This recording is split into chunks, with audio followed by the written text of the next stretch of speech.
প্রথমত যে মহান মালিক আমাদেরকে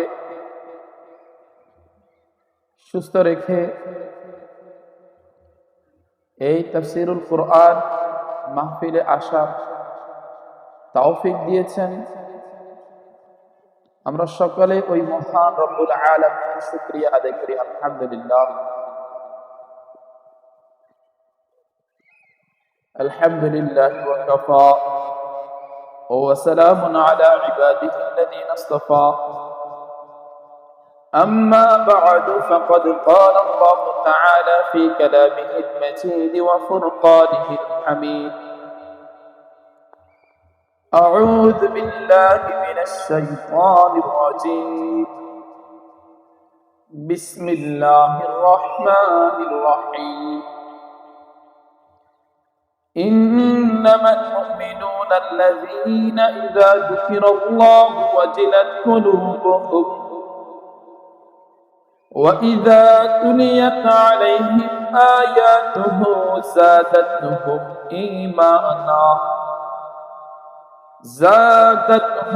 إيمانا وعلى ربهم يتوكلون. الذين يقيمون الصلاة ومما رزقناهم ينفقون أولئك هم المؤمنون حقا لهم درجات عند ربهم ومغفرة ورزق كريم. صدق الله المولانا العظيم. درود شريف پڑھی. اللهم صل على سيدنا محمد وعلى آل محمد كما صليت على إبراهيم وعلى آل إبراهيم إنك حميد مجيد. اللهم بارك على محمد وعلى آل محمد كما باركت على إبراهيم وعلى آل إبراهيم إنك حميد مجيد. সময় সংক্ষিপ্ত, এই জন্য আমি লম্বা ছোড়া খুতবা না করে আল্লাহ পাকের কালাম থেকে সূরা আনফাল এর 2, 3, 4 এই তিনটা আয়াত তিলাওয়াত করেছি। আমার কথাগুলা হয়তো অনেকের কাছে কঠিন মনে হতে পারে, বাকি দলিল ভিত্তিক কথা যদি হয় সেটা কঠিন হলেও গ্রহণ করে নিতে হয়। একটা জায়গা 100 বছর আমার দখলে আছে, কিন্তু দলিল আমার নামে নাই, আরেকজনের নামে। এখন দলিল যার নামে, তাকে আমার 100 বছর দখল করে রাখা জায়গাটাও ছেড়ে দিতে হবে, যদিও ছেড়ে দেওয়াটা কষ্টকর, বাকি দেওয়া লাগবে, যেহেতু আমার কাছে দলিল নাই। এই জন্য সত্যটা একটু কঠিনই হয়। আর সত্যের মধ্যে একটু তিক্ততা থাকে, আল হাক্কু মুররুন, সত্যের মধ্যে একটু তিক্ততা থাকে। অনেক সময় সত্যটা শুনতে একটু খারাপও লাগে, বাকি সত্য সত্য শোনা লাগবে। আমরা এখানে যারা উপস্থিত আছি, আমাদের পরিচয় কি? আমরা যারা এখানে আছি বা পর্দার আড়াল থেকে যারা এই মাহফিল শ্রবণ করছে, আমাদের সবার পরিচয় কি? মুসলমান। আমাদের সবার পরিচয় কি? মুসলমান। এখন মুসলমান কাকে বলে? এই পরিচয়টা যদি জিজ্ঞেস করা হয়, আমরা অনেকে বলতে পারবো না। তো পরিচয় যদি না জানি, সংজ্ঞা যদি না জানি, আমরা নিজেকে মুসলিম বলে দাবি করার কি অধিকার আছে আমাদের কাছে? আসলে মুসলমান কে? কালিমাওয়ালা কে? সত্যিকারের অর্থে মুসলমান কাকে বলে? এটার একটা পরিচয় আছে, একটা সংজ্ঞা আছে, যে সংজ্ঞাটা আল্লাহ পাক কোরআনে কারীমের বিভিন্ন জায়গায় দিয়েছেন। যে মুসলমান কে? আল্লাহ পাকের পরিচয়ের বাহিরে আমি আপনি জোর করে কাউকে মুসলমান বানাইতেও পারবো না, অথবা জোরপূর্বক নিজেকে মুসলিম সাজাইতেও পারবো না। কথা বুঝতে হবে। আল্লাহ পাকের পরিচয়ের বাহিরে আমি আপনি কাউকে জোরপূর্বক মুসলিম বানাইতেও পারবো না এবং নিজেকে মুসলিম হিসাবে সাজাইতেও পারবো না। সংজ্ঞা যেটা আল্লাহ পাক দিয়েছেন সেটা লাগবে। অনেকে মনে করে শুধু কালিমা পড়লে মুসলমান হয়ে যায়। আপনি শরীয়ত বুঝেন নাই। আমাদের মাদ্রাসায় যখন আমরা পড়ালেখা করি, একটা কাঠমিস্ত্রি ছিল, নাম হচ্ছে সুভাষ চন্দ্র শীল। একে হুজুররা অনেক সময় ইসলামের দাওয়াত দিত। এখন সে হাসি হাসি কালিমা পড়তো, লা ইলাহা ইল্লাল্লাহ মুহাম্মাদুর রাসূলুল্লাহ। খুব শুদ্ধ করে পড়তো, খুব সুন্দর করে পড়তো। সে যখন কাঠের মধ্যে ফেরাক হাতুড়ি দিয়ে মারতো, তখনও সে আল্লাহু আকবার বলতো, অথচ সে মুমিন নয়, সে মুসলিম হয় নাই। কি বোঝা গেল? কালিমা উচ্চারণ করলেই মুসলমান হওয়া যায় না। আরেকটা দিক, আমরা মনে করি মুসলমানদের ঘরে জন্ম নিয়েছে এজন্য মুসলমান। এই পরিচয়টাও আমাদের ভুল। মুসলমানের ঘরে জন্ম নিলে মুসলিম হওয়া যায় না। যদি যাইতো, নূহ আলাইহিস সালামের সন্তান কেনান কাফের হইতো না, একটা নবীর সন্তান।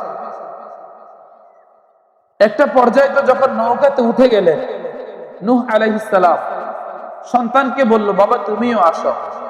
সন্তান বলল, বাবা তোমার সাথে আসবো না। বাবা যখন নৈরাশ হয়ে গেলেন, পানি যখন ঢেউ খেলছে, বাবা আল্লাহর কাছে দোয়া করেছেন, নূহ আলাইহিস সালাম, ইন্না ইবনি মিন আহলি ওয়া ইন্না ওয়া'দাকাল হক ওয়া আনতা আহকামুল হাকিমিন। আল্লাহ, কেনান আমার ওই সন্তান, কেনান আমার পরিবারের অন্তর্ভুক্ত, একে একটু বাঁচান। আপনি ওয়াদা করেছেন আমার পরিবারকে বাঁচাবেন। আল্লাহ পাক পাল্টা উত্তর দিয়েছেন, ইন্নাহু লাইসা মিন আহলিক, ইন্নাহু লাইসা মিন আহলিক। নূহ, তোমার দাবি সঠিক হয় নাই, কেনান তোমার পরিবারের সদস্য নয়। একটু চিন্তা করে দেখেন, কেনান নূহ আলাইহিস সালামের ঔরসজাত সন্তান, অথচ আল্লাহ কি বলছে, নূহ তোমার দাবি সঠিক হয় নাই, কেনান তোমার পরিবারের অন্তর্ভুক্ত নয়। কি বুঝলেন? তাফসীরে মুফাসসির লিখেছে যে মুমিনের পরিবারভুক্ত হওয়ার জন্য মুমিন হওয়া লাগে। যদি মুমিন না হয়, তাহলে মুমিনের ঔরসজাত সন্তান হলেও মুমিন হিসেবে গণ্য হবে না। তাহলে বুঝা গেল বংশীয় ভাবেও মুমিন হওয়া যায় না। মুমিন হওয়ার জন্য আল্লাহ পাক যে পরিচয় কোরআনে দিয়েছেন সেটা রাখবে।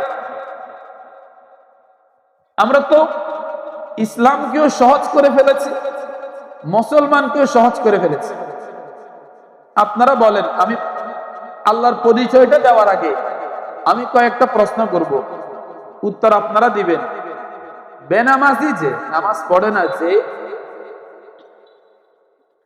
আমাদের পরিচয় মতো সে মুসলমান, আমরা তাকে মুসলমান বলি। এই জন্যই তো তাকে মসজিদের সভাপতি বানাই, মাহফিলের সভাপতি বানাই, মসজিদের কমিটিতে নিয়ে আসি, অথচ নামাজ পড়ে না। অহরহ মসজিদ আছে এরকম, মাদ্রাসা আছে এরকম, যেই মসজিদ মাদ্রাসার কমিটি গুলাতে কোনো নামাজি নাই, সবগুলো বেনামাজি অহরহ আছে। কেন? আমরা তাদেরকে মুমিন মনে করি, এজন্যই তো তাকে কমিটি বানিয়েছে। অন্যথায় আল্লাহ পাকের তো একটা মূলনীতি আছে, ইন্নামা ইয়ামুরু মাসাজিদাল্লাহ মান আমানা বিল্লাহ। মসজিদের দায়িত্ব যাদেরকে দেওয়া হবে তারা মুমিন হতে হবে। কোন কাফিরকে, কোন মুনাফিককে মসজিদের দায়িত্ব দেওয়া যাবে না। এটা হাদিস না, আল্লাহ পাকের সরাসরি আয়াত। হুজুর এখানে আছে আমাদের ওস্তাদের ওস্তাদ, আমার ভুল হইলে হুজুর বলবে। আল্লাহ পাক বলেছেন মসজিদের দায়িত্ব কাদেরকে দেওয়া হবে? মান আমানা বিল্লাহ, যে মুমিন সে মসজিদের দায়িত্ব পাবে, যে মুমিন সে মাদ্রাসার দায়িত্ব পাবে, যে মুমিন সে দ্বীনি কাজের কমিটিতে আসতে পারবে, যে মুমিন সে মাহফিলের কমিটিতে আসতে পারবে। আমরা বেনামাজিকে বানাই, এর অর্থ বেনামাজি মুমিন, এটা আমাদের দাবি। কিন্তু আল্লাহ পাকের হাবিব মুহাম্মদুর রাসূলুল্লাহ সাল্লাল্লাহু আলাইহি ওয়াসাল্লামের বাণী হলো মান তারাকা সালাতা মুতাআম্মিদান ফাকাদ কাফারা। আমার উম্মত যে নামাজ পড়ে না তুমি তাকে মুমিন বলতে পারো, আমি রাসূল বলে দিলাম সে কাফের। ব্যাখ্যায় যাওয়ার দরকার নাই, এটা শাব্দিক অর্থ। মান তারাকা সালাতা মুতাআম্মিদান, যে ইচ্ছাকৃত সালাত পরিহার করলো, ফাকাদ কাফারা, নবীজি বলে সে কাফের হয়ে গেল। যে ইচ্ছাকৃত, ইচ্ছাকৃত মানে কি? সময়, সুযোগ, সুস্থতা। তাফসীরে লিখেছে সময়, সুযোগ, সুস্থতা, তিনটা জিনিস থাকার পরেও যে নামাজ পড়ে না, যে নামাজকে এড়িয়ে চলে, নবীজি বলেন ফাকাদ কাফারা, সে মুমিনের সন্তান হলেও কাফের, সে মসজিদের সভাপতি হলেও কাফের, সে মাহফিলের কমিটির অন্তর্ভুক্ত হলেও কাফের। বক্তব্য কার? মুহাম্মদ রাসূলুল্লাহ। নবীজির বক্তব্য মতো বেনামাজি মুমিন নয়। আবার দেখেন যারা মিথ্যা বলে, আমি আপনি তাদেরকে মুমিন মনে করি, অথচ রাসূলুল্লাহ সাল্লাল্লাহু আলাইহি ওয়াসাল্লামের দাবি অনুযায়ী, বলা অনুযায়ী, বাণী অনুযায়ী মিথ্যাবাদী মুমিন নয়। আমরা যারা মানুষকে ধোঁকা দেয় তাদেরকে মুমিন মনে করি, অথচ রাসূলুল্লাহ সাল্লাল্লাহু আলাইহি ওয়াসাল্লামের দাবি অনুযায়ী যে মানুষকে ধোঁকা দেয় সে মুমিন নয়। যে আমানতের খেয়ানত করে আমি আপনি তাদেরকে মুমিন মনে করি, অথচ রাসূলুল্লাহ সাল্লাল্লাহু আলাইহি ওয়াসাল্লামের বক্তব্য অনুযায়ী আমানতের খেয়ানতকারী মুমিন নয়। আমি আপনি যে ওয়াদা খেলাপ করে তাকে মুমিন মনে করি, অথচ রাসূলুল্লাহ সাল্লাল্লাহু আলাইহি ওয়াসাল্লামের দাবি অনুযায়ী ওয়াদা খেলাপকারী মুমিন নয়।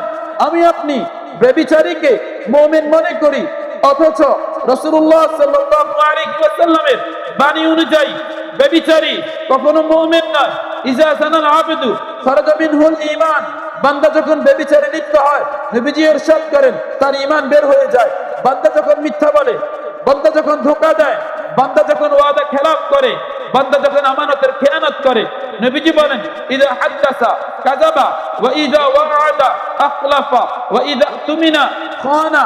কথা বললে মিথ্যা বলে, ওয়াদা করলে খেলাফ করে, আমানত রাখলে খেয়ানত করে, সে মুনাফিক।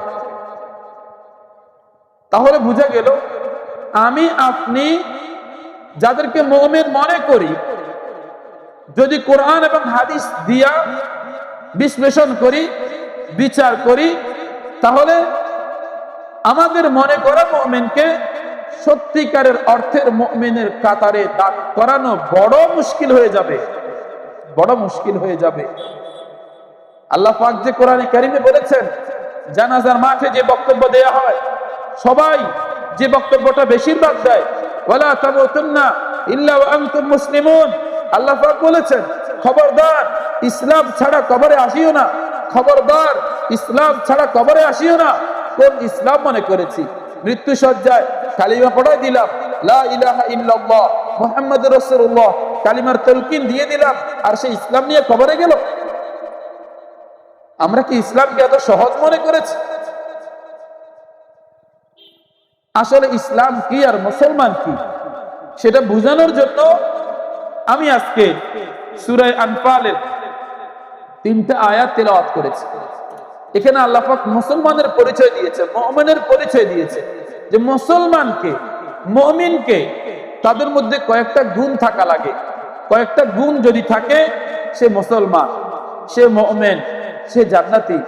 এই গুণগুলো যদি না থাকে, সে নিজেকে মুসলমান বলে দাবি করতে পারবে, আমি আপনি তাকে মুসলমান বলতে পারবো, কিন্তু আল্লাহ পাকের বিচারে, কোরআনের বিচারে, হাদিসের বিচারে, নবীজির বাণীর বিচারে তাকে মুমিনের কাছে গড়ায় দাঁড় করানো যাবে না।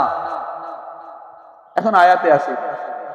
আল্লাহ পাক বলেন, ইন্নামাল মুমিনুনা আল্লাযীনা ইযা যুকিরাল্লাহ। মুমিনের কয়েকটা গুণ লাগে, কয়েকটা গুণ থাকলে মানুষ মুমিন হয়, মুসলমান হয়, কালিমাওয়ালা হয়, নবীজির উম্মত হয়। 1 নম্বর গুণ, ইযা যুকিরাল্লাহ ওয়াজিলাত কুলুবুহুম।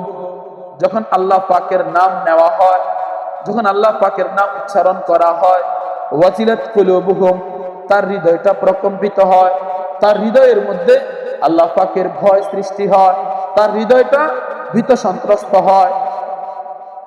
প্রথম গুণ, মুমিনকে আল্লাহ পাক বলে, আমার নাম শুই না যার দিলের মধ্যে ভয় আসে, সে হচ্ছে মুমিন।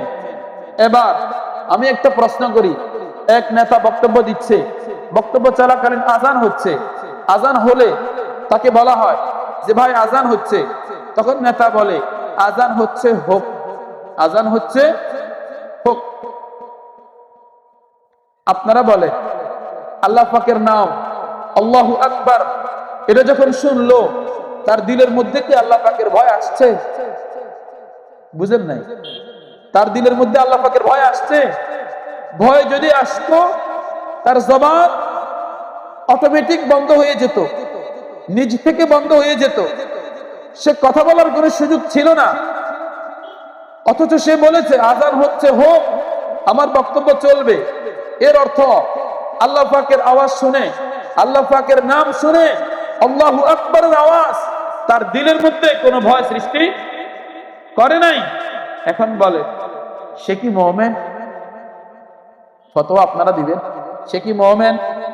আল্লাহ পাকের নাম শোনার পর যার দিলের মধ্যে ভয় আসে নাই, যে থেমে যায় নাই, সে কি মুমিন? মুমিনকে আল্লাহ পাকের নাম শুনে দিলের মধ্যে কি সৃষ্টি হবে? ভয় সৃষ্টি হবে। ফতোয়া আপনারা দিবেন, আমি শুধু মূলনীতি বলবো। 2 নম্বর উদাহরণ, একটা সাধারণ ছেলেকে সন্ত্রাসীরা গণপিটুনি দিচ্ছে, হেলমেট বাহিনী গণপিটুনি দিচ্ছে, ফেটুয়া বাহিনী গণপিটুনি দিচ্ছে। পিটানি খাইতে খাইতে, মায়ের খাইতে খাইতে একটা পর্যায়ে ছেলেটা আল্লাহ আল্লাহ আল্লাহ বলে চিৎকার করতে শুরু করেছে।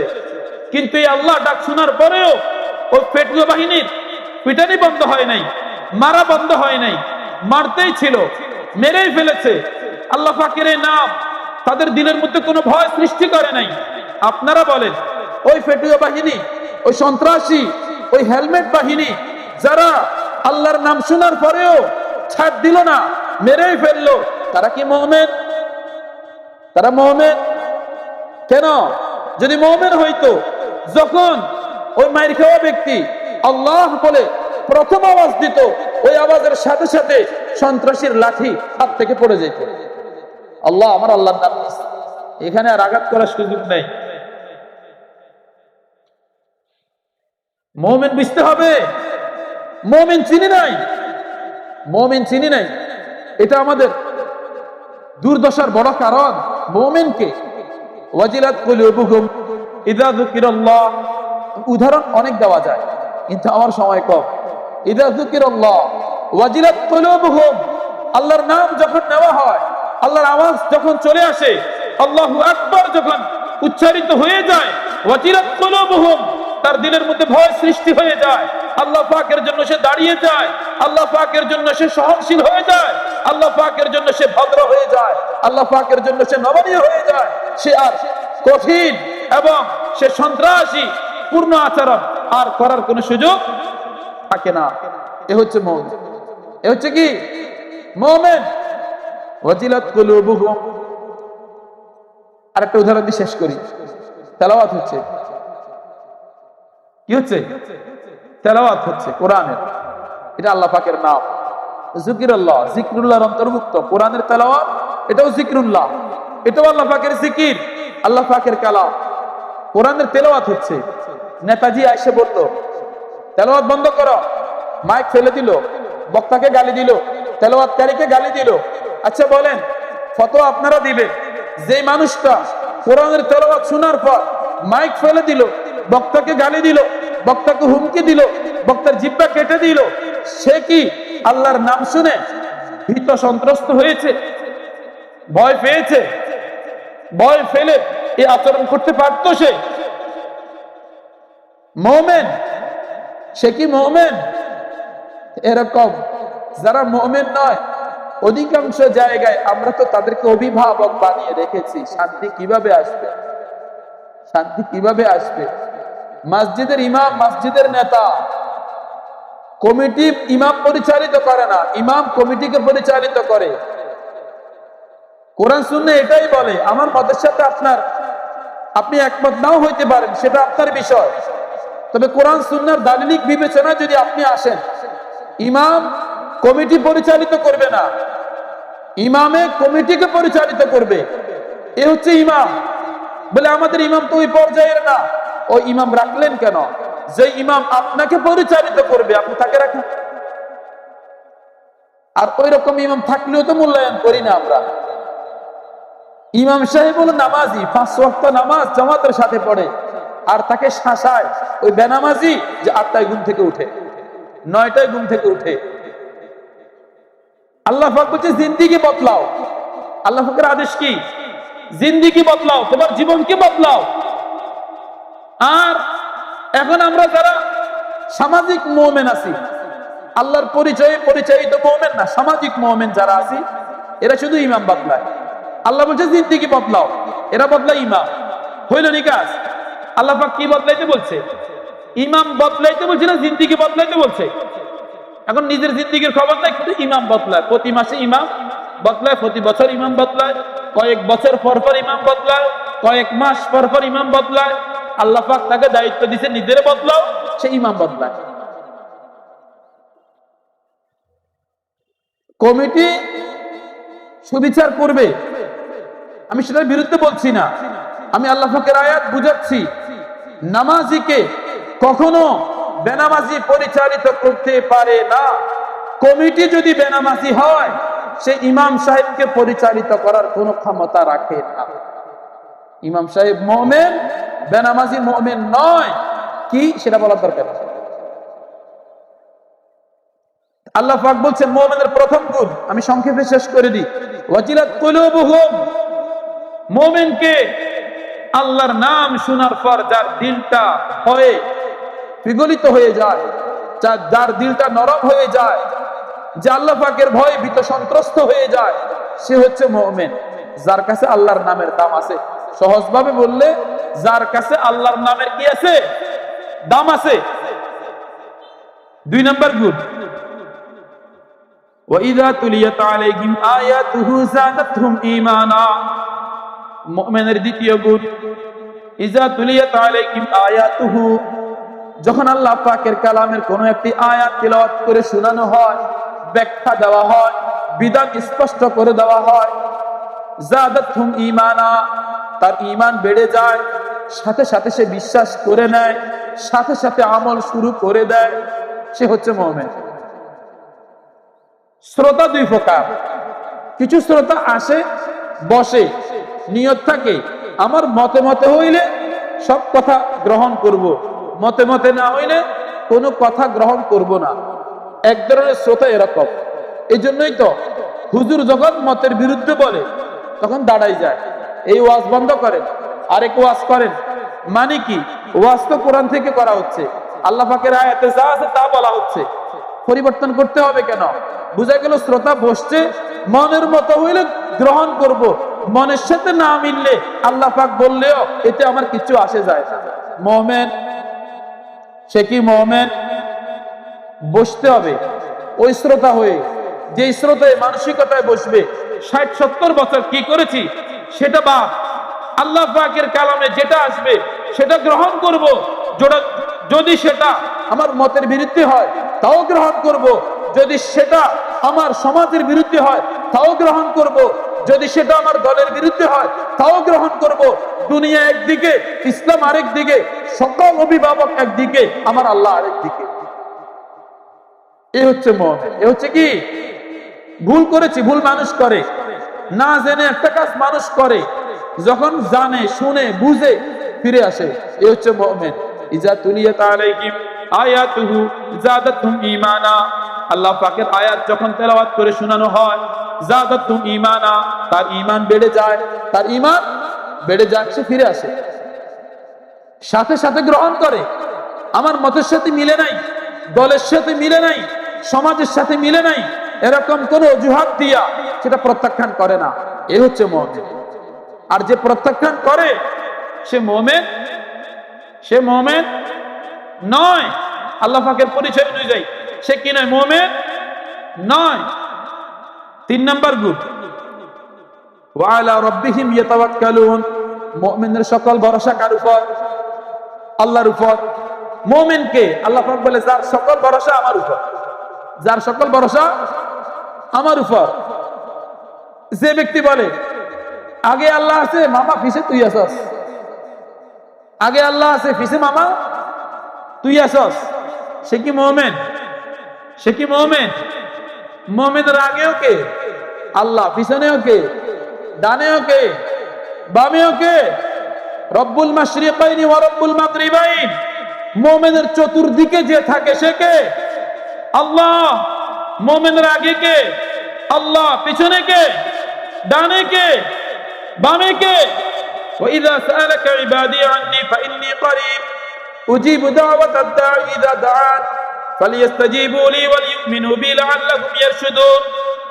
হাবিব মুহাম্মদুর রাসূলুল্লাহ সাল্লাল্লাহু আলাইহি ওয়াসাল্লাম আপনাকে আপনার উম্মত জিজ্ঞাসা করে আমি কোথায় থাকি, তাদেরকে বলেন ইজা সাআলাকা আন্নী ইবাদি, বান্দা যখন আমাকে ডাকে, ওয়া ইজা সাআলাকা ইবাদি আন্নী, বান্দা যখন আমার সম্পর্কে জিজ্ঞেস করে, ফাইন্নী করিব, তাকে বলেন আমি তার চতুর্দিকে আছি। সুবহানাল্লাহ। আমি তার করিবের অর্থ চতুর্দিকে, কাছে আছি, চতুর্দিকে আছি। কতটা কাছে? কতটা নিকটে? কতটা নিকটে? আল্লাহ পাক বলে ইন্নী করিব উজিবু দাওয়াতাদ দাঈ ইযা দাআন, এত বেশি নিকটে বান্দা যদি গোপনে গোপনেও ডাকে আল্লাহ, আমি তার ওই ডাকের জবাব দিই। আমি তার ওই ডাকের কি দিই? জবাব দিই। এটা হচ্ছে মুমিনের তৃতীয় গুণ। আযান হয়ে যাচ্ছে, আমরা 3টা গুণ পর্যন্ত আসছি। 1 নাম্বার, আল্লাহর নাম শুনে যার দিল নরম হয়ে যায় সে হচ্ছে মুমিন। 2 নাম্বার, আল্লাহ পাকের একটা বিধান শোনার পর তার নিজের মত, সমাজ, দল সব কিছুকে প্রত্যাখ্যান করে যে আল্লাহ পাকের বিধান গ্রহণ করে সে হচ্ছে মুমিন। 3 নাম্বার, যার সকল ভরসা একমাত্র আল্লাহর উপর, যে আল্লাহ ছাড়া আর কারো উপর ভরসা করে না, সে হচ্ছে মুমিন। এতটুকু পর্যন্ত আলোচনা। আল্লাহ পাক আমাদেরকে সত্যিকারের অর্থে মুমিন হওয়ার তৌফিক দান করুন। আমিন। ওয়া আখিরু দাওয়ানা আলহামদুলিল্লাহি রাব্বিল আলামিন। নয়তো আলোচনা সম্মানিত উপস্থিতি, এতক্ষণ পর্যন্ত আমাদের সামনে কোরআন ও হাদিসের আলোকে অত্যন্ত গুরুত্বপূর্ণ তথ্য পেশ করেছে